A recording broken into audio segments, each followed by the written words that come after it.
உணவில் இரண்டு வகை உண்டு, சைவம், அசைவம். சைவ உணவை விரும்பி உண்பவர்கள் அசைவத்தை வெறுப்பதற்கு கூறும் முக்கிய காரணம் உயிருள்ள விலங்குகளை கொன்று அவற்றை புசிப்பது பாவம் என்பதுதான். அந்த கூற்றுக்கு பின்னணியில் இலைமறை காயாக இருக்கும் ஒரு நம்பிக்கை தாவரங்களுக்கு உயிர் இல்லை என்பதாகும். அப்படித்தான் உலகம் நம்பியிருந்தது பல்லாண்டுகளாக. 19ஆம் நூற்றாண்டின் தொடக்கத்தில் ஒரு விஞ்ஞானி அந்த நம்பிக்கையை பொய்யாக்கி அனைத்து வகை தாவரங்களுக்கும் உயிர் இருக்கிறது என்பதை நிரூபித்து காட்டி உலகின் புருவங்களை உயர்த்தினார். தாவரங்களுக்கும் உயிர் உண்டு என்றால் அவற்றை உண்பதும் பாவமா என்ற சர்ச்சைக்கெல்லாம் நாம் போக வேண்டாம். அப்படிப்பட்ட நுணுக்கமான உண்மையை ஆராய்ந்து சொன்ன அந்த விஞ்ஞானியின் கதையை தெரிந்து கொள்வோம். அவர்தான் இந்தியாவின் உலக புகழ்பெற்ற விஞ்ஞானிகளுள் ஒருவரான சர் ஜெகதீஷ் சந்திர போஸ். 1858ஆம் ஆண்டு நவம்பர் 30ஆம் தேதி அப்போதைய கிழக்கு வங்காளத்தின் ஃபரித்பூர் மாவட்டத்தில் பிறந்தார் போஸ். அவரது தந்தை ஒரு மருத்துவர். தம் ஆரம்ப கல்வியை முடித்த பிறகு கல்கத்தாவின் செயின்ட் சேவியர் கல்லூரியில் பட்டப்படிப்பை மேற்கொண்டார் போஸ். 19 வயதில் பட்டம் பெற்ற பிறகு இங்கிலாந்தின் கேம்பிரிட்ஜ் பல்கலைக்கழகத்திற்கு சென்றார். அங்கு தாவரவியல், விலங்கியல் ஆகிய துறைகளில் அதிக ஆர்வம் காட்டினார். லண்டனில் இருந்தபோது லார்ட் ரேலே என்ற விஞ்ஞானியின் நட்பு போஸுக்கு கிடைத்தது. அவருடைய வழிகாட்டுதல் மற்றும் தூண்டுதலின் பேரில் தாவரங்களை பற்றிய நுண்ணிய ஆராய்ச்சிகளில் ஈடுபட்டார் போஸ். கேம்பிரிட்ஜில் கல்வி முடித்து இந்தியா திரும்பிய பிறகு கல்கத்தா மாநில கல்லூரியில் இயற்பியல் பிரிவில் விரிவுரையாளராக சேர்ந்தார். அப்போது இந்தியாவில் பிரிட்டிஷ் ஆட்சி நடப்பில் இருந்ததால் ஒரு வினோதமான பழக்கம் நடைமுறையில் இருந்தது. இந்திய மண்ணில் ஒரு வேலையை செய்வதற்காக ஒரு ஆங்கிலேயருக்கு கொடுக்கும் சம்பளத்தில் 2/3 பங்குதான் அதே வேலையை செய்யும் இந்தியருக்கு கொடுக்கப்பட்டது. அந்த பழக்கம் அந்த கல்லூரியிலும் பின்பற்றப்பட்டது. இந்தியர்கள் அறிவியல் துறையில் பின்தங்கியவர்கள் என்பதால் முழு ஊதியம் பெற தகுதியற்றவர்கள் என்பதுதான் அதற்கு கூறப்பட்ட காரணம். ஜெகதீஷ் சந்திர போஸ் அதையெல்லாம் கண்டுகொள்ளவில்லை.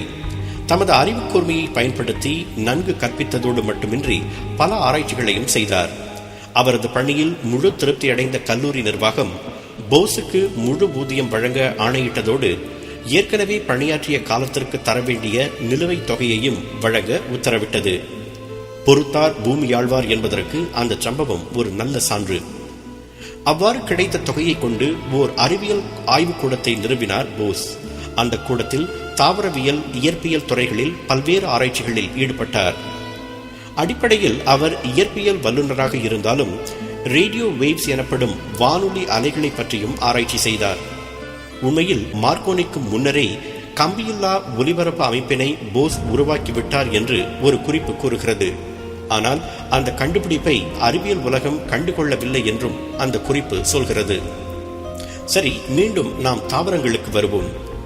தாவரங்களுக்கு உணர்வு உண்டு என்று நம்பிய போஸ் அசைவுகளையும் சலசலப்புகளையும் அளக்கும் பல்வேறு நுண்ணிய உணர்கருவிகளை சொந்தமாக உருவாக்கி அவற்றை கொண்டு தாவரங்களின் மேல் பல்வேறு சோதனைகளை செய்தார்.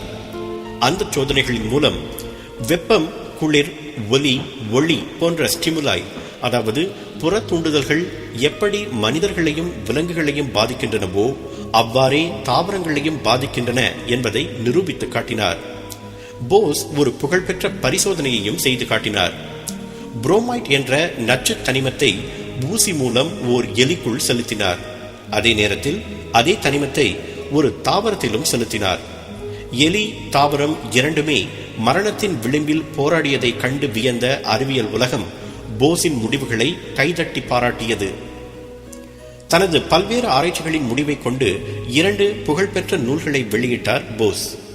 Response in the living and non living, the nervous mechanism of plants என்ற அந்த 2 நூல்களும் சொன்ன கருத்து உலகை வியப்பில் ஆழ்த்தியது.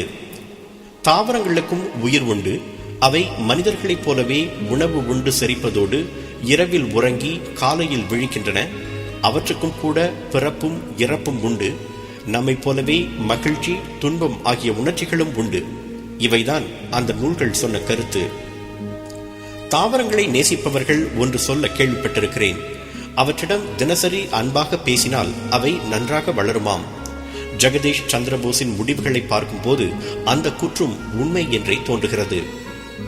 அறிவியல் ஆராய்ச்சியில் அவரது பங்களிப்பை கௌரவிக்கும் வகையில் ஜெகதீஷ் சந்திர போஸுக்கு சர் பட்டம் வழங்கி சிறப்பித்தது இந்தியாவில் செயல்பட்ட பிரிட்டிஷ் அரசாங்கம்.